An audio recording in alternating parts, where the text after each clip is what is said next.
గుడికి వెళ్లడం మొక్కుబడి వ్యవహారం కాదు. ఆలయాలను దర్శించుకోవడం వెనుక శాస్త్రీయ ప్రయోజనాలు ఉన్నాయి. అవేంటో చూద్దాం. అసలు గుడి ఎప్పుడు, ఎందుకు, ఎలా ఏర్పడింది? దేవాలయాలకు ఎందుకు వెళ్ళాలి? ఈ విషయమై వేదాలు ఏం చెప్తున్నాయి మొదలైన అంశాలు తెలుసుకోవడం చాలా అవసరం. మన దేశంలో చిన్నా పెద్దా వేలాది దేవాలయాలు ఉన్నాయి. అయితే అవన్నీ వైదిక దేవాలయాల పరిగణనలోకి రావు. నియమాలను పాటించి నిర్దుష్టంగా నిర్మించిన ఆలయాలను మాత్రమే గురువులు పరిగణిస్తారు. అలాంటివే అత్యంత ప్రసిద్ధి చెందాయి. ఇతర దేవాలయాలు కూడా పవిత్ర ప్రదేశాలే అయినప్పటికీ కొన్ని ఆలయాలు మరింత పునీతమయ్యాయి. స్థలమహత్యాన్ని సంతరించుకున్నాయి. భూమిలో మహత్తరమైన ఆకర్షణ శక్తి తరంగాలు ఎక్కడ ప్రసరిస్తూ ఉంటాయో అక్కడ ఆలయాన్ని నిర్మించాలి. ఇంకా అర్థమయ్యేట్లు చెప్పాలంటే ఉత్తర దక్షిణ ధృవాల మధ్య ఎలా ఆకర్షణ శక్తి ఉంటుందో అలా భూమిలో పాజిటివ్ ఎనర్జీ పాసయ్యే చోట ప్రసిద్ధ దేవాలయాలు ఉన్నాయి. అందుకే అలాంటి గుళ్లలో అడుగు పెట్టగానే తనువు, మనసు ప్రశాంతత పొందుతాయి.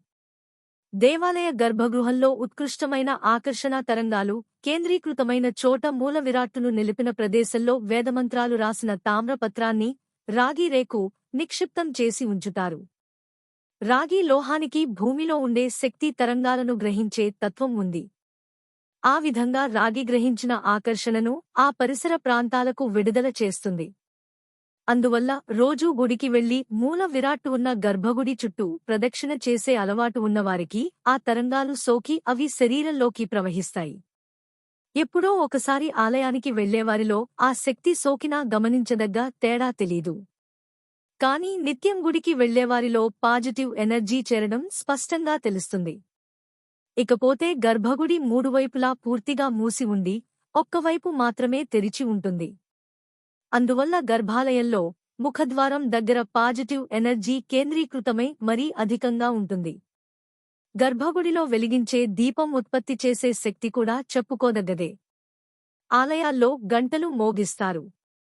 వేద మంత్రాలు పఠిస్తారు. భక్తి గీతాలు ఆలపిస్తారు. ఈ మధుర ధ్వనులు శక్తిని సమకూరుస్తాయి. గుడిలో దేవుడికి సమర్పించే పుష్పాలు, కర్పూర హారతి, అగరొత్తులు, గంధం, పసుపు, కుంకుమల నుంచి వచ్చే పరిమళాలు శరీరంలో రసాయన చర్య జరపడం వల్ల శక్తి విడుదల అవుతుంది. మూల విరాట్టును ప్రతిష్ఠించిన ప్రదేశం నుండి విడుదలయ్యే మహత్తర శక్తి తరంగాలకు గుడిగంటలు, మంత్రఘోష, పూల పరిమళాలు, కర్పూరం, అగరొత్తులు, గంధం, పసుపు, కుంకుమల నుండి వచ్చే అపురూపమైన సుగంధం, తీర్థ ప్రసాదాల్లో ఉండే ఔషధ గుణాలు అన్నీ కలిసి ఎనలేని మేలు జరుగుతుంది. గుడిలో దేవుడికి కొబ్బరికాయ, అరటిపళ్ళు నైవేద్యం పెడతారు.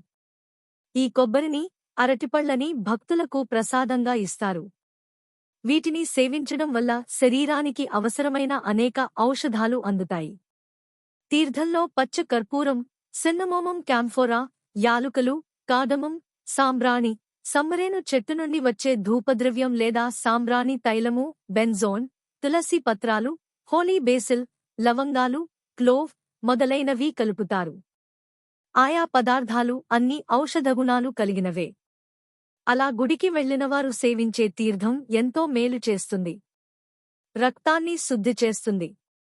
ఆయురారోగ్యాలను ఇస్తుంది. ఉల్లాసంగా, ఉత్సాహంగా ఉండేందుకు తోడ్పడుతుంది. ఇప్పుడు చాలామంది పాటించడం లేదు. కానీ పూర్వం ఆలయానికి వెళ్లేప్పుడు పురుషులు చొక్కా, షర్టు లేకుండా వెళ్లేవారు.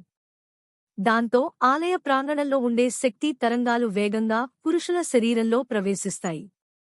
స్త్రీలు నిండుగా దుస్తులు వేసుకుని అనవసరమైన చూపులు తమపై పడకుండా జాగ్రత్త పడటం మన సంప్రదాయం కనుక అందుకు బదులుగా నగలు ధరించి వెళ్లేవారు. లోహానికి శక్తి తరంగాలను త్వరితంగా గ్రహించే శక్తి ఉంటుంది. ఆ విధంగా స్త్రీపురుషులిద్దరికీ ప్రయోజనం కలుగుతుంది. భక్తులు గుడికి వెళ్లి దేవుని దర్శించుకుంటున్న సమయంలో గర్భగుడిలో దీపం వెలుగుతుంటుంది. కర్పూరహారతి వెలిగిస్తారు. గంటలు మోగుతాయి. తీర్థ ప్రసాదాలు ఇస్తారు. అలా అన్ని పాజిటివ్ ఎనర్జీలు సమీకృతమై భక్తులకు ఆనందం, ఆరోగ్యం లభిస్తాయి. మనలో దివ్య శక్తి ప్రవేశించి తేజస్సు అనుభూతికొస్తుంది. కనుక ఆలయానికి వెళ్లడం కాలక్షేపం కోసం కాదు, ఎన్నో శక్తి తరంగాలు ప్రవేశిస్తాయని శాస్త్రాలు నిరూపిస్తున్నాయి.